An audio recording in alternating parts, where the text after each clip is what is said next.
Object-oriented programming, also known as OOP, is an important concept in programming. In this lesson, I will simplify this concept so that you can start writing real-world applications by leveraging it. This lesson has associated projects and assignments to solidify your knowledge. Without any delay, let's dive in.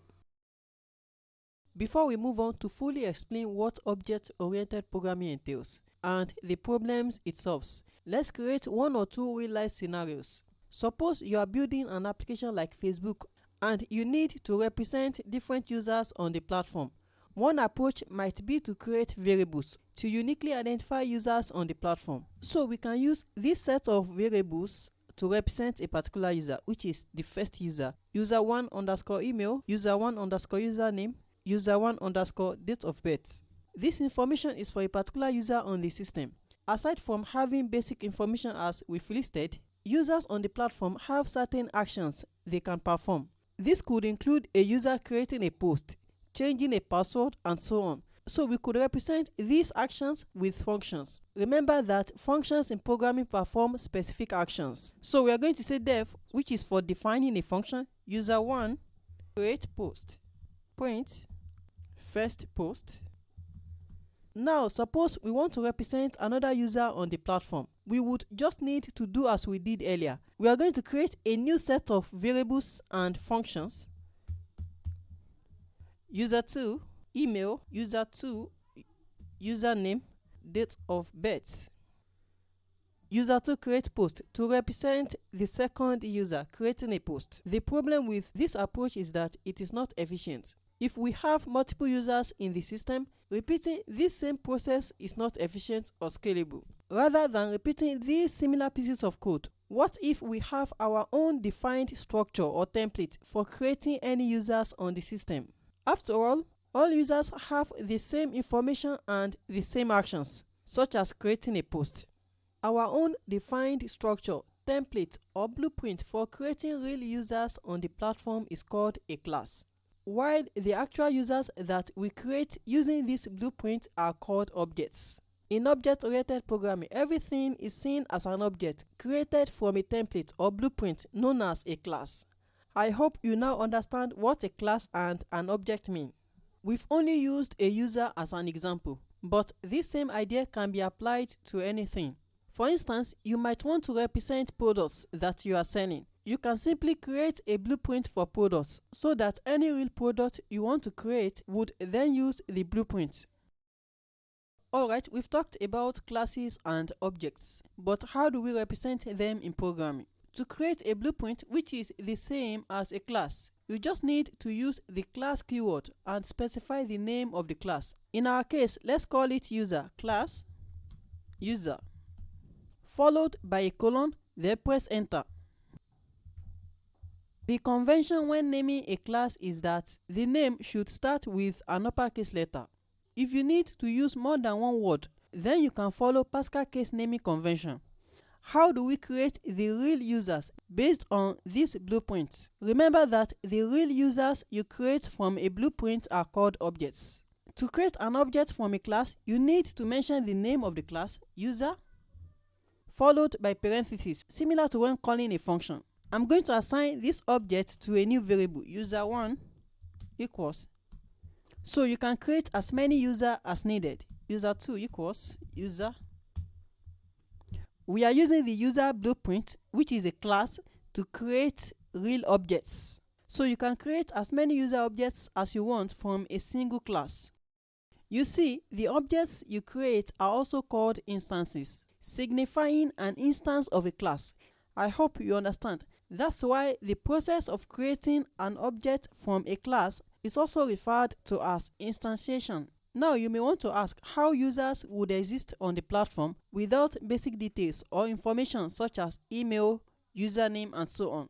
Those details and information about an object are called attributes. For a product you sell, attributes would include things like price, color, size, production year, and so on. The question now is, how do we represent this using code? For this user 1, how do we say his email is 1@gmail.com, age is 10, and so on? How do we do the same for the second user? This can be achieved using the idea of functions.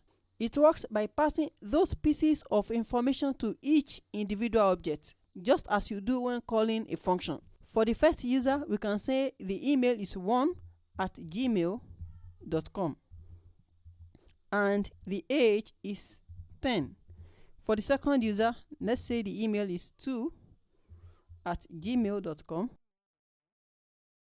and the age is 20. For now, let's print out the type of these objects to see what is displayed on the screen. Print type of user 1, user 2. Let's execute the program to see the output. There is an error. There is an important step we omitted. You can't just declare those attributes and move on. You need to let the class be aware. Remember that we mentioned that classes are defined blueprints or structures. There is a special function called init that needs to be defined inside the function. Def init self. This function is responsible for creating a real object from a class. The first argument you need to pass to it is self. Self is referring to the object being created. Then you can now proceed to specify all the data and information that would be passed to the class when a real object is about to be created. In our case, we can call those information email and age. So you are telling the class that whenever this object is about to be created, some extra data would need to be passed. By the way, any function that you find inside a class is called a method. Class functions are called methods. If I were to run the program, you would see that it works. Great. The type of user 1 and user 2 is user as shown on the screen. We've only told the class that whenever an instance of this class is to be created, email and age must be passed. For those pieces of information to be attached to the instance that is about to be created, we need to make use of self. Remember I said earlier that this self is referring to the instance or object that is being created. You have to say self, which is this object or instance that is about to be created, followed by dots, then the name of its attribute, which is email, equals the email that was passed, which is this email. We have to do the same thing for the age. Self.age, that is the age attribute of this object, equals the age, that is the age that was passed here. Any pieces of information or data that you attach to an instance are called instance attributes. The init method is called a constructor because it is responsible for constructing or creating an instance from a class. This init method is automatically called whenever you try to create an instance of the class. Any method whose name starts and ends with a double underscore has a special meaning in Python. Now that user 1 and user 2 have some attributes, it becomes easy to access those attributes once an instance of the class has been created. So it is possible to say user 1 dot the attribute which is email. Let's print this to the terminal. Print. We can do the same for the second attribute, user 1 dot age. So let's execute the program to see the output. Great, we are now able to access those attributes on the instance or the objects. If we pretend to omit the values that are supposed to be passed, then Python will raise an error. Let's try that out. Let's comment out this second user. Then we can remove this data from the user 1 object. Let's execute the program to see what happens. Python raised a type error. User init method missing two required positional arguments, email and age. Like I mentioned earlier, the implication of this is that whenever an instance of this class is to be created, then these two values must be provided, email and age. Also, if you notice, this init method takes three arguments, self, email and age, but we've only passed two arguments here. What happens is that whenever you call a method on an instance, Python automatically passes the instance or the object as the first parameter. So this self is referring to the instance. Any method having the first parameter as self is called an instance method. Instance methods operate on an instance of a class. Remember that instances are the real objects created from a class. I need to mention to you that you can update an instance attribute after it has been created through the init method. So let's print out the email value before we update the value.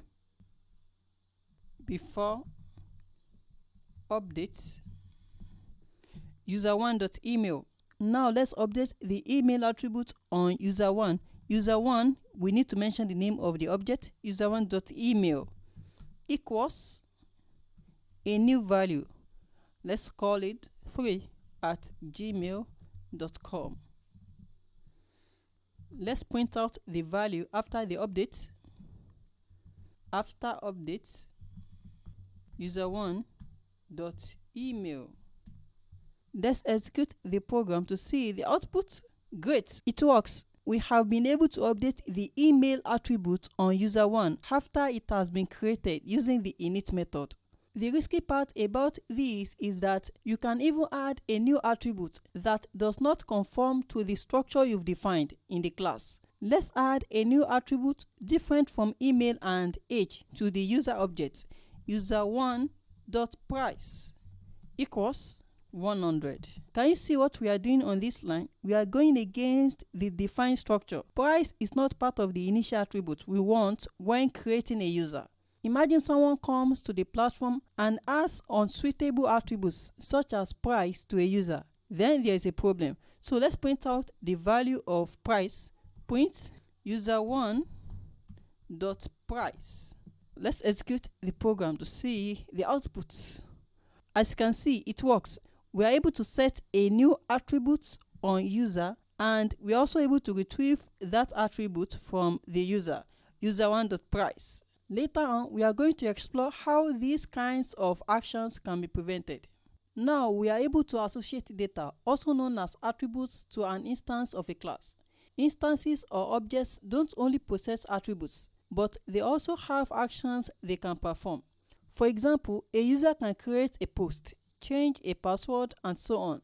You represent objects' actions as functions in a class. Let's go ahead and create a new action for an object. Let's name the function createPost. Def createPost. It takes the first parameter as self. Print firstPost. This function or method takes the first parameter as self because it is an object that would need to perform this action. The interesting thing is that we are able to access an instance attribute within this method using self. Self is referring to that instance. So we can say first post by self.email.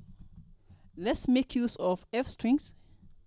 Alright, so we are able to access the email attribute on that instance. Now let's go ahead and make use of this createPost method. User1, the name of the instance or object, dot. Then we need to make use of this createPost method.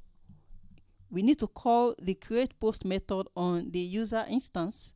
That's how we can call a method on an instance of a class. Immediately we call this method, which is this method here, this inner part of the code was automatically executed. First post by, which is the email address, by 1@gmail.com. Let's create another user instance. User2 equals, the email is 2@gmail.com and the age is 20. User2 dot createPost. Let's call the createPost method on user2 instance. Now let's execute the program again to see the output. It works. First post by 2@gmail.com. This means we are able to easily access an instance attribute from this method. Remember that any method that takes the first parameter as self is an instance method. That means we can call this method on an instance of a class. For now, the user can only post a constant string, which is first post. Let's modify this method to accept another parameter, which is going to be the post content.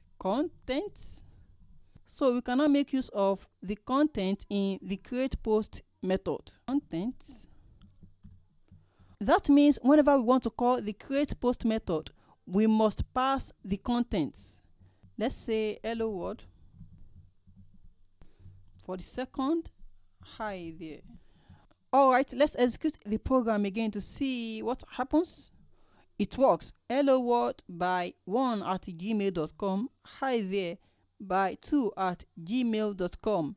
Remember that self, which is the instance, is automatically passed to the instance method. So you only need to call this method with a single parameter, which is the content. For the product example, you might want to ask what would be a suitable action a product instance can perform. Well, think of methods as functions that serve as a means to an end. When a user tries to buy a product, we need to compute the total price based on the price and quantity. So it makes sense to have a method that computes the total price. So the implementation will look similar to what I have here. GetTotalPrice would be a method, which is actually a function that can be called on that product instance to get the total price of a product based on the quantity that was passed. We now understand the meaning of classes and objects. Objects are the same as instances of a class. Instance attributes are the details about each individual object. Whenever there is an information that you don't want to tie to a particular object, then you can associate such information with the class itself. Let's consider the name of the company selling the product as an example. If we decide to associate the company's name with each object, then we would have to keep mentioning the name every time we are creating a new object. So that means we would have to say company_name. This is clearly a repetition. Any piece of information that is generic to all instances or objects is a good candidate for what we call class attributes. Class attributes are details that are tied to the class. Class attributes are placed immediately after the class definition. Company_name equals, let's call it Moon Inc. You don't mention class attributes as part of the init method. Remember that the init method is responsible for creating an instance of the class. For the Facebook app, the app name would be a good candidate for a class attribute. Now, you might want to ask, how do we then access class attributes? Class attributes can be accessed in two ways, either directly on the class or through an instance. Let's try to access the class attribute through the class. You need to mention the class name, product, followed by a dot, then the class attribute, company name. Let's print this to the screen. Alright, so let's execute the program to see the outputs. It works. The class attribute, which is company name, has been printed to the screen. The second way to access a class attribute is through the instances. Let's use the first instance of product, which is product1. Now let's print out product1 dot company name. Let's comment out the first part of the code. Print. Alright, so let's execute the program again to see the output. Great. We are able to access a class attribute from an instance of a class. Whenever you try to access an attribute on an instance, it first checks if the instance has the attributes. If it doesn't have it, then it proceeds to look for it in the class. If it is not found in the class, then it throws an attribute error. Let's try to use an attribute which cannot be found. Let's say company year. Let's execute the program to see what happens. Python raised attribute error. Product object, that is this object, which is an instance of a class, has no attribute company year. Do you mean company name? Again, when you access an attribute on an instance, it checks the attribute on the instance first before moving on to the class to look for it. However, if you access an attribute on the class, it only checks the class. It doesn't go and look for it in the instances. I hope you understand. Let's try that out by using this line 77. Let's try to access product.name. This attribute is not present on the class, but it exists as an attribute on the instance. Let's execute the program to see what happens. Python raised attribute error. Type object product has no attribute name. I want to give you another use case for class attributes. Suppose we want to be able to track all products created on the platform. How do we do that? So what we could do is to define a container such as a list to keep the products for us. Let's call it all_products equals an empty lists. We know for sure that this init method is automatically called for every product created. Then we can say self.allProducts. This is how we can access a class attribute from inside an instance method. Self.allProducts, which is a list data type, .append self. Self is that object that is being created. Now let's go ahead to create a couple of products. We have 3 products here. Socks, shoe. We've created a couple of products which are the same as instances of the class. We can access all products attributes either directly on the class or any of the class instance. For now, let's access it on the class itself. Print product, which is the class, .all. Let's run the program to see the outputs. This shows that 3 objects have been created. 1, 2, 3. We have 3 objects created. 1, 2, 3. The name of the class, which is product, and the memory address, product object at this memory address. We don't really like how the objects are represented here. There's a special method called REPR, which is short for representation. This method controls how an object is visually displayed. Remember that any method whose name starts and ends with double underscore has special meaning. So they are called special methods. We are going to declare this method to have a custom representation of our objects. Def double underscore REPR. It takes the first parameter as self. We are going to make it to return a class name, which is product. Let's make use of f string. Then the name of the products, self.name, and price of the product, which is self.price. Alright, let's execute the program again to see the progress so far. As you can see, we now have a better representation of the objects, which are the actual products on the platform. If you don't want to add code the class name, which is product, in this case, you can make use of the class name attributes on self, which is the object itself. Let's try that out.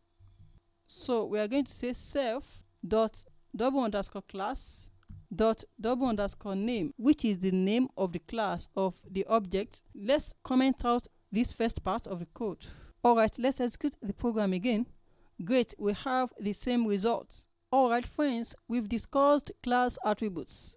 There are some functionalities, functions, or methods that don't fit into being an instance method. For example, you might want to get the count of all the products on the platform. You should not tie that kind of functionality to an instance or a specific object because it is generic. Those kinds of methods are called class methods, and they take the first parameter as CLS. Let's move on to create a method that returns the number of products we have. Get product count. It takes the first parameter as CLS, not self. CLS simply means the class. Inside the method, we can say platform_products equals CLS. CLS is pointing to the class, which is product. All products, which is a class attribute on the product class. Return the length, len, of platform products. This is going to return the length, that is the number of items in these all products. The final step is to tell Python that this method is a class method. We need to use class method decorator as class method. Alright, we are telling Python that this method is a class method. Now, how do we call this method getProductCount? We can call it directly on the class since it is a class method. Python also allows this kind of method to be called on an instance. For now, let's move on to call it on the class itself. Before that, let's create a couple of products. Alright, so let's say this one is socks, shoe, shirts. Let's call this class method on the class itself. The name of the class is products. Dot the class method getProductCount. This method is expected to return the length, that is the number of products we have. Let's call it products underscore count equals this. Now let's print out product count. Print product counts. Now let's run the program. We have 4 returned because we have 4 items, or we have 4 products altogether. So we are able to call the class method on the class directly. Like I mentioned, Python also allows us to call this method on an instance, but most of the times you would want to call this kind of method on the class. So let's say pro.1 equals this product. Now let's call the product on an instance, which is product1 dot get product count. Let's comment out this part of the code. So product count equals this. Now we can print out the product count. Let's execute the program to see the output. We have the same result. If your project requires that you need to pass an extra argument, then you should do. That means you would need to declare an extra parameter here. Alright friends, the final type of method we need to discuss is a static method. This category of methods is not bound to a specific class or instance. Unlike class and instance methods, static methods do not have access to class data or instance data. The price is an instance attribute. An instance method can have access to an instance attribute. An instance method such as getTotalPrice can access instance and class attributes. This getTotalPrice is able to access an instance attribute, which is price, and also this method is an instance method, but it is a special method. It's able to access a class attribute, self.allProducts. A class method such as getProductCount can access a class attributes, which is allProducts, cls.allProducts, but a static method cannot access either of the two attributes. Most times you use a static method as a utility function, a function that helps you to do something. Let's define a method that returns the current time. Def getCurrentTime.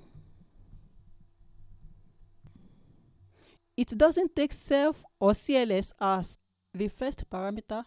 You need to use @static method decorator to flag it as a static method. So we can call this method directly on the class product class dot get current time. Let's set it to a new variable, current underscore time equals this. Print current time. Let's execute the program to see the output 12 p.m. Let's also try to call it on an instance of the class product1.getCurrentTime. Let's comment out this part of the code. Current time equals product1.getCurrentTime. Let's execute the program again. We have the same result. If there are some data or attributes that you really care about, then you should make them read only. Let's consider an instance of our product. Product1 equals product, the name of the product, and the price. With the current implementation, it is possible to read and modify the price of a product after it has been created. Let's try to access the price of product1. Print product1.price. Now we are going to update the price product1 dot price equals 150. Print product1 dot price. The expected output now is 150. Let's run the program. We have 150 as the new price. The first problem with this approach is that an untrusted user can decide to manipulate this price to another value. This is possible because the user is able to modify the price attribute directly. The second issue is that a user can set the price to an invalid data type by mistake. Let's change the price to a string ABC. Let's execute the program again to see what happens. As you can see, it still works. You won't know there is a problem until you try to call a method where those values are used. Let's get the total price of these products. Print product1 dot get total price. Get total price. Get total price. Where is the method? We need to pass the quantity. Let's say we are buying 4. Now let's execute the program to see what happens. Before that, let's comment out this part of the code. Alright, so let's execute the program now. The get total price method returns an invalid value because a string data type was passed as the price. Sensitive data such as the price should be read-only when accessed from outside a class. To make the price attribute read-only, you can use a double underscore before its name. This convention signals that the attribute is intended to be private. Using double underscore limits direct access from outside the class. So now let's say self.double underscore equals the price that was passed. Now what we need to do now is to update our code base to reflect this new variable, double underscore price. We used the price variable here as well. Now this price attribute is private, which means it can only be accessed within the class methods. Let's pretend to access the price attribute from an instance. This is an instance of the class. Let's say product1 price. Let's comment out this part of the code. We are trying to access an attribute which is now private from outside the class, such as from an instance. Let's execute the program to see what happens. Python raised this error because this double underscore price attribute is now private, which means it can no longer be accessed from outside the class. It can only be accessed from the methods within the class. Now, the attribute we care about has been effectively hidden and cannot be accessed from outside the class. The next step is to use the @property decorator to create a read-only attribute. The name of the method will be the read-only attribute you want to create. Let's say def price, which is the name of the price attribute we want to create. Self return. You need to return the value of that attribute that is now hidden. Self.double underscore price. And the final step is to make use of a decorator @property. This attribute, which is price, is now a read-only attribute, which means we would be able to read the value of the price from an instance, but we won't be able to modify the price because it is a read-only attribute. So this is how you can create a read-only attribute in Python. Remember, price is a read-only attribute. Let's execute the program to see what happens. Great. We are now able to access the value of price. Now, what we want to do now is this. Let's try to modify the value of price. Let's say product1.price is now 90. Let's see what happens. Python raised attribute error. Attribute error. Can't set attribute price. We are not able to set attribute price because price is now read-only. You can only read the value. You can't set the value from outside the class. Sometimes you want to be able to set the price. This means you want your program to respond to something like product1.price equals 90. To achieve that, you need to provide a setter. Setters are just a way to provide more control over how we set attributes. First, you need to use the @ symbol. Then the name of the attribute you want to set. In this case, price.setter. Now you cannot specify the name of the method as price. Def price. It takes the first parameter as self, then value. Pass. The value you receive when users try to set the attribute is captured as value. The main purpose of a setter is to have control over what the user wants to set. You may want to put restrictions on what the user can set as the price, and so on. We want to be sure that the user is sending a number. If not, instance the value and the instance int floats. If the value the user is trying to set is not an integer or a float, then we want to raise an exception. Raise value error. Price must be a number. If value is less than 60, raise value error. Minimum amount is 60. Else, if all the conditions are met, we want to set the price value dot double underscore price equals the value. We have been able to provide a setter for price. Remember that price was read only before. Alright, so let's go and try out this in our code. Product1.price equals ABC, a string. Let's execute the program to see what happens. As you can see, price must be a number. Now let's use a value which is less than 60. Let's say 50. Let's run the program again. We have the error, which is value error. Minimum amount is 60. Now let's use 90. Let's execute the program. So that's how we can make use of getters and setters. Getters are the same as the read-only property, that is, you are able to get or read the value, while setters allow you to set the value of a specific attribute. Alright friends, the first principle we want to discuss is inheritance. In object-oriented programming, it is possible for a class to inherit from another class. Suppose we have two classes, animal class and cat class. We can make the cat class to inherit from the animal class. We just need to put the class from which it inherits inside parentheses. In front of the cat class, we are going to put parentheses, then we are going to mention the name of the class from which it inherits, animal. The class that inherits from another class is called the child class, while the class from which it inherits is called the parent class. In this case, the cat class is a child, while the animal class is the parent class. The implication of this is that a child class would be able to access all attributes and methods in a parent class. Now, let's define some attributes and methods in the parent class. Def it.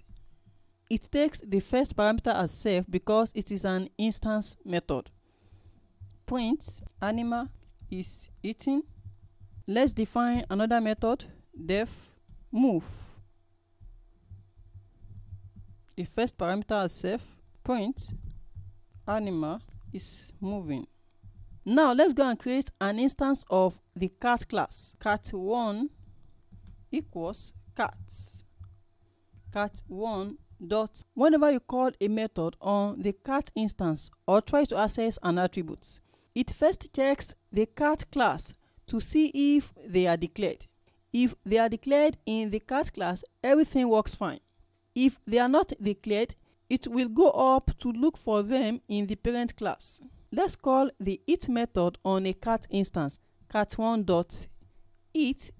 The VS Code is already suggesting some methods. Let's also declare another class attributes, animal underscore type equals domestic. Now let's access it from the cat instance. Print cat1 dot animal type. Let's execute the program to see what happens. It turns out that a cat is able to access all attributes and methods from animal due to inheritance. What happens if within the cat class we define a method that has already been defined in the animal class? Let's try that out. Def eat self print cat is eating. As mentioned earlier, the first place checked when looking for attributes and methods is the class itself before going up to any parent class. The expected output from the eat method call is cat is eating. Let's run the program to see what happens. It works. Cat is eating. What you've done here is called method overriding. It involves redefining a method that is already defined in a parent class. The benefit of this is that it allows child classes to implement methods the way they want. But sometimes you may want to explicitly call a method in the parent class. The super function comes in handy here. Now let's make use of super. When you use the super function, you are essentially telling Python to provide you with access to the parent class. So once we add a dot after the super function, the code editor displays the attributes and methods that we can access on the parent class. We can then choose to call any of these functions. Now let's execute the program again to see what happens. Animal is eating is printed to the screen because we are calling a method from the parent class by making use of the super function. Remember that the super function allows you to access attributes and methods on the parent class. This type of inheritance is called single inheritance because we are inheriting from a single class. Alright friends, Python supports what is known as multiple inheritance. This means that a single class can inherit from multiple classes. When this happens, the child class will be able to access all attributes and methods from all these classes. Another question arises: when the same method is defined in multiple parent classes, which one would the child class pick? As you can see, the move method is defined in all these classes: move in parent 2 and move in parent 3. If we call this method from a child class, which one gets executed? Now let's assume that there is no move class in the child class. We are going to comment out this method. Now let's create an instance of child1. Child1 equals an instance of child1. Child1 dot move.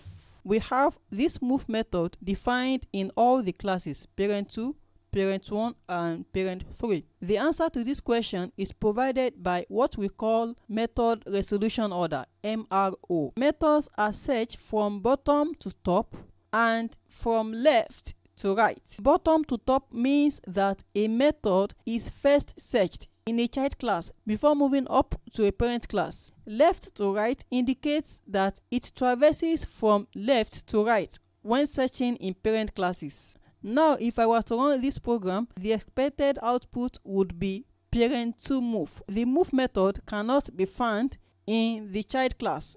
Then it moves up to search for it in the parent classes, and the first parent class is parent2. When it looks for the method in parent2, the method is found. That means parent2 move would be the expected output. Let's execute the program. Great, the answer is parent2 move. This rule also applies when the super function is used to access an attribute or a method in the parent class. It follows the method resolution order when searching. Let's make use of the super function in the move method, super.move. Alright, so let's change the order of the parent classes. Parent 3 to be the first. Now if I were to run this program, the expected output from this move method call would be parent3 move because the move method is found in parent 3. Let's execute the program again to see the outputs. Parent3 move. A class has the MRO attributes, which allows you to inspect the method resolution order. Print child1 dot double underscore MRO. Method resolution order. This is going to print out the method resolution order. Let's execute the program.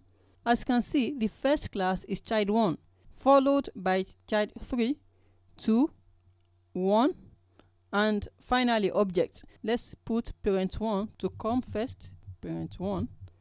Let's execute the program again. Great, as you can see, immediately after the child, we have parent1. Alright friends, now that we have some understanding of inheritance, let's put it into practice using the product class as the parent class. We are going to create a new class called shirts that inherits from product class. Shirts, it inherits from the product class products. Pass. It means that shirt will be able to access methods and class attributes from the product class. Let's create an instance of shirt. Shirt1 equals shirts. Print shirt1, which is an instance of the shirt class. If you notice, we are not yet passing information to the shirt. Let's execute the program to see what happens. As you can see, Python throws an error that the init method of product requires 2 arguments. Whenever you instantiate a class, Python will check if you've defined an init method inside the class. We didn't declare this init method in the shirt class, but because shirt is inheriting from products, Python goes up to look for that method in the parent class, which is this init method we have here.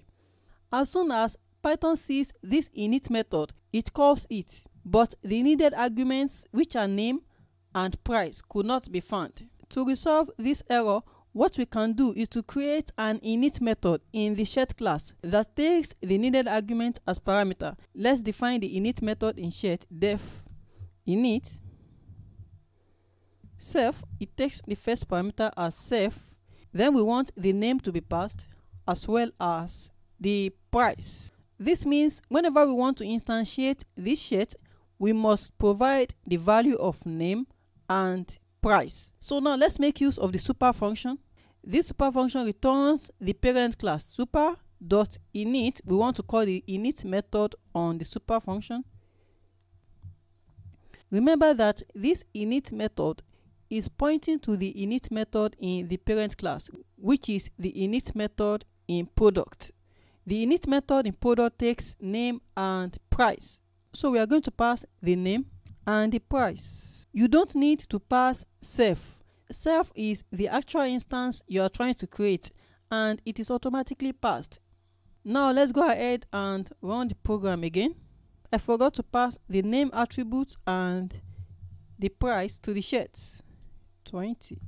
Now let's execute the program again to see what happens. Great, it works. Let's call the getTotalPrice method. Total price equals shirt1 dot getTotalPrice. We need to pass the quantity, let's say 5. Print total price total price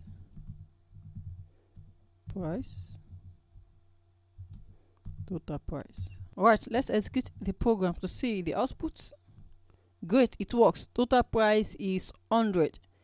Let's also call the getProductCount. It returns the length of all the products. We are going to say the shirt class dot getProductCount. Let's print this to the terminal. Print. Alright, so let's execute the program to see the outputs. Great, it works. We only have 1 product. Let's add 1 additional product. Socks. Price is 10. Right, so let's execute the program. Great, it works. So all the methods and attributes present in the parent class can be accessed in the child class. The benefit of this shirt class is that you can include methods and attributes that are only specific to the shirt class, or you simply want to override the implementation of a method in the parent class. Encapsulation is when you prevent object attributes from being overridden from the outside. It is a way of protecting and restricting access to data. We mentioned while discussing getters that you can hide an attribute from the outside by using a double underscore before the attribute name. When you do this, it means that this attribute is only available for use inside this class. Other programming languages such as Java use the private keyword to signify that an attribute can only be used internally. We are able to access the double underscore price attribute only inside the class. So if we try to access it from outside the class, it won't work. Double underscore price. Print this to the terminal. Print. Let's execute the program to see what happens. It shows attribute error. Product object has no attribute double underscore price. Do you mean price? You can also do the same thing for methods. You can make a method to be private by making the name to start with double underscore. Let's call it process report, def process report, print processing. This kind of method is private. It can only be used inside the class. Let's create another method that sends the report to the user. Send. This method is not going to be private. Self dot double underscore process report. As you can see, we are able to access the process report method within the class. Print report sent to the user. So this means from a product instance, product 1, we can't call this process report because it is a private method. It is meant to be used inside the class alone. If you know that a method is of no use when it is accessed from outside the class, then you can make it private. As you can see, this process report method is used internally by another method, which is send report. Let's execute the program to see what happens. Attribute error. Product object has no attribute. Process report. Now let's call send report to the user. Send reports. Let's execute the program. Great, it works. Processing, report sent to the user. So this is how you can make attributes and method to be private. That is encapsulation. You are protecting them from the outside world. The abstraction principle says that you should only show necessary information and hide unnecessary information. Consider the example of visiting youtube.com to search for a specific video. Upon typing and pressing search, various videos are displayed, and that's the extent of your knowledge. The details of where the videos are stored, how they are displayed on the screen, and all the operations happening behind the scenes are not known. These hidden details are abstracted from the user because the user does not really need them. Understanding the internal workings of the entire YouTube platform is unnecessary for the user. The whole process of hiding unnecessary information from the user is known as abstraction. Abstraction is concerned with the high level and not the details. Applying this concept to programming, abstraction can be achieved through abstract classes. It means that we can have an abstract class which only provides a high-level overview of what something does without revealing the details. So we can define an abstract class called abstract product. Class abstract product.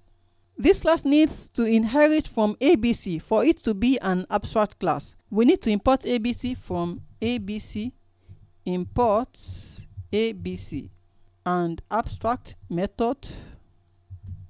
We can define some abstract methods within this class by decorating them using the abstract method. Get total price,